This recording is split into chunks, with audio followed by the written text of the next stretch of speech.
గత సంవత్సరంలో వచ్చిన అవకాశాలని చేతులారా పోగొట్టుకున్నాను ప్రభువా. ఇక నా జీవితంలో రాదేమో ప్రభువా. బాధపడకు. నశించిన దాన్ని వెతికి రక్షించడానికి ప్రభు ఈ లోకానికి వచ్చి, నువ్వు ఏ అవకాశాన్ని అయితే పోగొట్టుకున్నావో, ఏ అవకాశాన్ని అయితే జార విడుచుకున్నావో, నా ప్రభువు తీసుకొచ్చి నీ భుజం మీద పెట్టబోతున్నా. నేను సంతోషింపు చేయబోతున్నాడు ఆయన. మనుషులు చేస్తే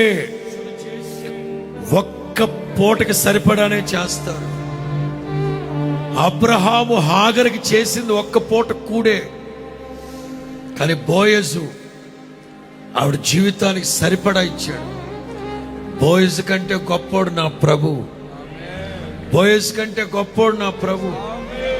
ఏ అర్ధరాత్రి అయినా అపరాత్రి అయినా 100 మందికి పెట్టగలిగే వైభవంతో నీ కుటుంబాన్ని, ఇంటిని ఆశీర్వదిస్తాడు.